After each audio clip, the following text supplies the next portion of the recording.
Welcome back to Wipeout Australia's 20 greatest hits. Josh, to say we've had some wild customers knock at the Wipeout Australia door would be an understatement. But, JB, no one caught our attention quite like the pony boy Jared Greenfield. For your outrageous tactics and Wild West attire, pony boy, you are number 6 on the Wipeout countdown. I'm here with Jared Ponyboy Greenfield. How do you get a name like that? Yeah, I ride horses in this city, but I also sing and dance, so that makes me the all-singing, all-dancing urban cowboy. Yeehaw! Along with being a bike pants model, the pony boy had a skill set to put MacGyver to shame. This guy was a horse rider, gymnast, springboard expert and song and dance man. Life is nothing but a funny, funny riddle. Thank God I'm a country boy. I guess one thing does lead to another.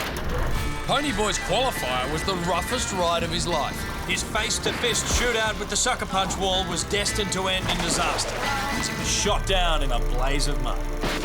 But Ponyboy was straight back on the horse and came tantalisingly close to stealing first place on the sweeper.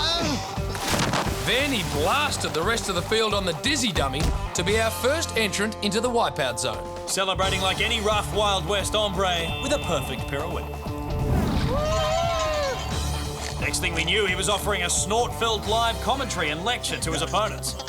Jump onto the platform and knock him off! Astoundingly, no one was game to take advice from someone who calls themselves Ponyboy.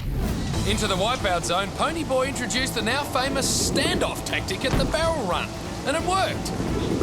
Or almost. The Ponyboy leapt his way to a spectacular launchpad finish, only to fall just short of the time set by the Hulk, Jack Anslow, missing out on the 20 grand in a thriller. But it's not whether you win or lose. It's how you wiggle your bum in a pair of minuscule bike shorts. So, Ponyboy Jared Greenfield, we salute you at number 6 as Wipeout Australia's most unorthodox contestant. Countdown aside, it's fair to say some of the obstacles on the Wipeout course are challenging. However, the qualifier once featured an inconceivable element known as the field goal swing. The futile attempts provided much amusement. And just when we were convinced it was downright impossible, a woman by the name of Jenny Boyd stepped up to give it a go. It was an astonishing effort. Jenny catapulted herself onto the ball and into Wipeout history. And no one was more surprised than Jenny herself. Our next moment contained a real oxymoron. That's a bit cruel, Josh. No, an oxymoron is a contradiction in terms, like pretty ugly or plastic glass or army intelligence. Gotcha. And the oxymoron in greatest hit number 5 is a new type of self-defence known as the fight hug. Now, you've invented an awesome game. Tell me about it. Yeah, it's called the fight hug. It's violent love. It's kind of like you grab them, like it's a bit of a hug, and you got to out-hug them. What's the first rule of fight hug? There are no rules in fight hug. Actually, James, I found the fight hug rulebook, and there are rules. It's fight hug time! First rule of fight hug, love is a battlefield, or in this case, a sucker punch wall. Second rule of fight hug, not everything wants to be hugged, especially a big red ball in fishnets. And the third rule of fight hugs, love hurts, especially when the one you love dumps you on national television. As a wise man once said, it's better to have hugged and lost than never to have hugged at all. So let's give a great big goodbye hug to Fight Hugs, our greatest hit number 5.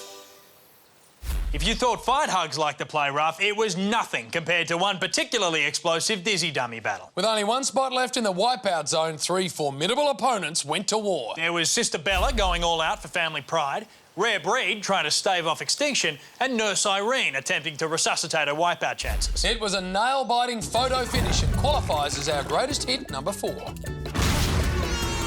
And this time it's Nurse Irene out of the blocks first, and onto the floating donut. She's now joined by Sister Bella and the Rare Breed. James, it's looking like Gilligan's Island down there, which I guess makes the Rare Breed ginger. Nurse Irene in the lead. Oh, she falls miles short. Sister Bella now, can she use those long limbs to her advantage this time? Sister Bella and the Rare Breed for the final spot in the Wipeout zone. Sister Bella makes it to the final donut. Here comes the Breed. Oh, he's off. He overshoots. Oh, our competitors look spent out there, Josh. Have they got anything left in the tank?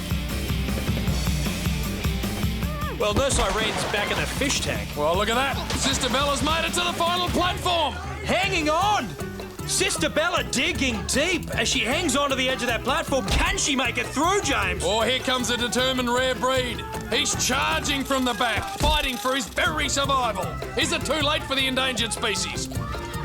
It may not be. Here he comes. He's moving fast. Oh! It's a big leap from the breed as he clears Sister Bella. The determined Bella is up on her feet. Oh, she pushes the breed aside and busts her way through to the wipeout zone. Sister Bella rose again and stepped over the breed like a praying mantis to win the number 4 spot on our countdown.